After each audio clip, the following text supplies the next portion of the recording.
अपना मालवा खाऊं उजाड़ू सभ्यता में। अब आप चैप्टर के नाम को सुनकर तो समझ ही गए होंगे कि ये क्लास 12th की जो अंतराल पुस्तक है उसका ये मोस्ट इम्पॉर्टेंट चैप्टर है। मोस्ट इम्पॉर्टेंट हम क्वेश्चंस देखेंगे, क्योंकि ये जो क्वेश्चन है ये टोटल 2 मार्क्स, अंतराल होता है वो 2+2 यानी 4 मार्क्स कैरी करता है, जो कि अच्छे मार्क्स लाने के लिए बहुत ही इम्पॉर्टेंट है। तो चलिए स्टार्ट करते हैं। अपना मालवा खाऊं उजाड़ू सभ्यता में, इसके हम प्रीवियस ईयर क्वेश्चंस देखेंगे, मोस्ट इंपॉर्टेंट क्वेश्चन के अलावा जो ऐसे क्वेश्चन है जो आने की बहुत ज़्यादा संभावना है, यानी जो पहले आ चुके ईयरली एग्जाम हो, टर्म 1। मालवा में जब सब जगह बरसात की झड़ी लगी रहती है तब मालवा के जनजीवन में किस तरह प्रभाव पड़ता है। तो मालवा में जब सब जगह बरसाती से झड़ी लगी रहती है तब मालवा में जनजीवन पर इसका बहुत गहरा प्रभाव पड़ता है। खूब बरसात होती है, मालवा की स्थिति नदी नाले पानी से भर जाते हैं, यहाँ तक कि बरसात का पानी घरों तक पहुँच जाता है। फसलें लहलहाती उठती हैं। मालवा में व्याप्त बावड़ी तालाब कुएं तलैये सब से पानी लबालब भर जाता है।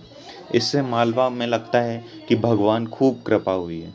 वहाँ की बरसात में झड़ी मालवा की समृद्धशाली है।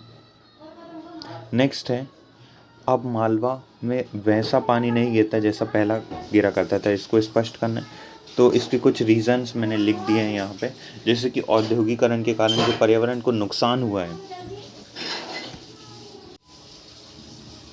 औद्योगिकरण के कारण पर्यावरण को बहुत नुकसान हुआ है। इसके कारण पर्यावरण भयंकर बदलाव देखने को मिलता है। इसने जल थल और भूमि को प्रदूषित कर दिया। वायुमंडल में कार्बन डाइऑक्साइड गैस की अधिकता के कारण भी मौसम पर प्रभाव पड़ रहा है। यह गर्मी होती है जिसके कारण वायुमंडल और ओजोन परत को नुकसान पहुंचा है। पेड़ों में अत्यधिक कटाई के कारण भी मालवा धरती उजड़ने लगी है। नेक्स्ट क्वेश्चन है, हमारे आज के इंजीनियर को ऐसा लगता है कि वे पानी के प्रबंध को अच्छे से जानते हैं, पहले के ज़माने के लोग कुछ नहीं जानते थे। इसका ये कुछ इस प्रकार आंसर होगा कि आज के इंजीनियर अपने तकनीकी ज्ञान को बहुत उच्च मानते हैं। उनको लगता है कि पुराने ज़माने के लोग तकनीकी ज्ञान नहीं जानते थे, वे तकनीकी शिक्षा से अनजाने थे। ऐसा सोचकर वे स्वयं को एक गलत फैमिली में रखते हैं।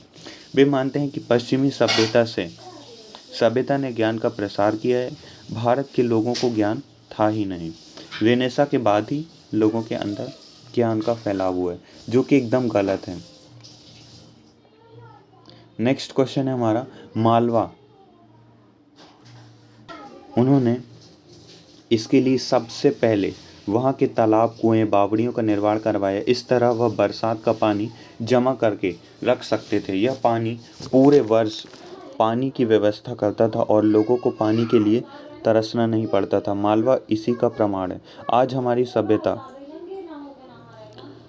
को अपने गंदे नाले नाली से ये कॉमन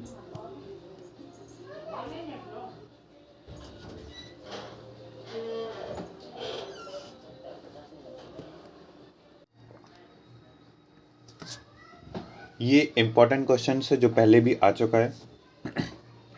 लेखक को ऐसा क्यों लगता है कि हम जिस विकास की औद्योगिक सभ्यता कहते हैं वह उजाड़ की अपसभ्यता है। आप क्या हैं, तो आपको इसमें अपनी सहमति दिखानी है कि ऐसी औद्योगिक सभ्यता जिसने विकास के नाम पर प्रदूषण प्राकृतिक दोहन पृथ्वी का विनाश ही किया है उसे अपसभ्यता ही कहेंगे। ऐसा कौन सा विकास है जिसे हमें प्रकृति के नाम पर विनाश करने की ओर ले जा रहे हैं। हम एक आविष्कार करते हैं, उससे 5 नई समस्याएं पैदा कर लेते हैं। हम किसी भी विकास के साधनों पर नज़र डालें तो हमें विकास के स्थान पर विनाश ही विनाश दिखाई देगा। मनुष्य अपनी उत्पत्ति के साथ ही पृथ्वी के दोहन करना आरंभ कर दिया था, परंतु तब दोहन की प्रक्रिया बहुत धीमी थी। जैसे जैसे मनुष्य का विकास होता गया उसने प्रकृति का दोहन तेजी से करना आरंभ कर दिया। उसने रहने के लिए पेड़ों को काटा, आवास के लिए ईंटों का निर्माण करने के लिए मिट्टी का प्रयोग किया, कोयला सीमेंट धातु हीरे इत्यादि की आवश्यकताओं को पूरा करने के लिए उसने पृथ्वी को खोदा। यह कैसा विकास है जिसने स्वयं की जड़ काटी है, अतः हमें इसे अपसभ्यता ही कहेंगे। तो हमारा जो लास्ट और 7th क्वेश्चन है कि धरती के वातावरण गर्म क्यों हो रहा है, इसमें यूरोप और अमेरिका की क्या भूमिका है। जो धरती का वातावरण है वो गर्म हो रहा है और इसमें यूरोप और अमेरिका की क्या भूमिका है। तो यह क्वेश्चन पूछे, आज पूरे संसार में ग्लोबल वार्मिंग का खतरा मंडरा रहा है। ये ग्लोबल वार्मिंग के तो बारे में तो आप जानते ही होंगे। आपको तुरंत जाके एक लाइन लिखना है ग्लोबल वार्मिंग के बारे में, आप जो भी जानते हो।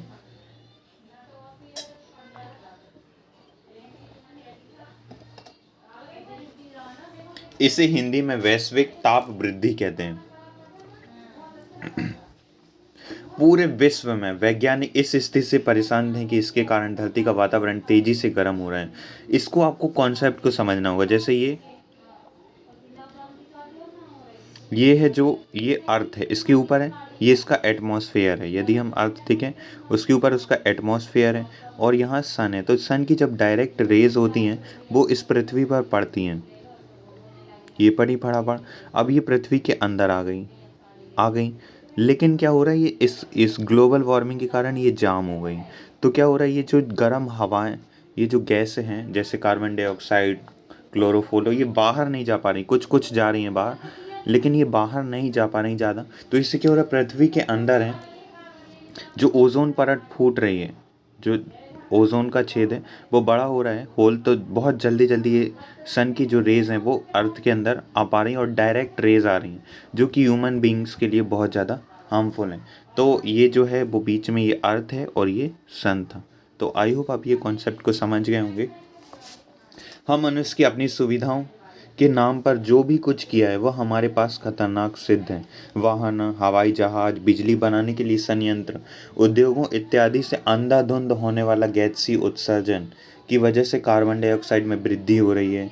इन गतिविधियों ने carbon dioxide, methane, nitrogen oxide इत्यादि ग्रीन हाउस गैसेस, तो क्या हो रहा है, ग्रीन हाउस गैसेस की मात्रा बढ़ रही है, जिससे इन गैसों का आवरण घना होता जा रहा है। जैसा कि मैंने आपको बताया, आवरण यानी जो बाहर का, मैंने आपको अर्थ के बाहर के बताया था। ये जो अर्थ है इसके बाहर की जो ये लेयर है उसका आवरण घना होता जा रहा है। यही कारण है कि सूर्य की परिवर्तित किरणों को रोका जा रहा है। इससे धरती के तापमान में बढ़ोतरी हो रही है। ग्लेशियर में बर्फ बढ़ रहे हैं, तापमान में तेजी से पिघल रहे हैं, जिससे आने वाले समय में जल संकट खड़ा हो सकता है। जंगलों का बड़ी संख्या में जो काटाव हो रहा है, और दूसरी वजह यही है कि उसे इतनी भारी मात्रा में जिस जंगलों को काटा जा रहा है, जंगल कार्बन डाइऑक्साइड की मात्रा में प्रकृति के रूप में नियंत्रण, लेकिन इसकी अंधाधुंध कटाई से ये प्राकृतिक नियंत्रक भी नष्ट हो रहा है। यदि जल्दी ही नहीं रोका गया तो हमारे जीवन में पर भी जो सवालिया निशान खड़ा हो जाएगा। इन गैसों के उत्सर्जन में अमेरिका और यूरोप की भूमिका मुख्य है। इस दुनिया का 20% जो कार्बन डाइऑक्साइड है वो चीन से निकलता है, लेकिन जो 20% ऑक्सीजन है इस पूरे वर्ल्ड का वो अमेज़न के जंगल से निकलता है, जिसे पृथ्वी का फेफड़ा कहते हैं। वहाँ से सबसे अधिक इन गैसों का उत्सर्जन होता है।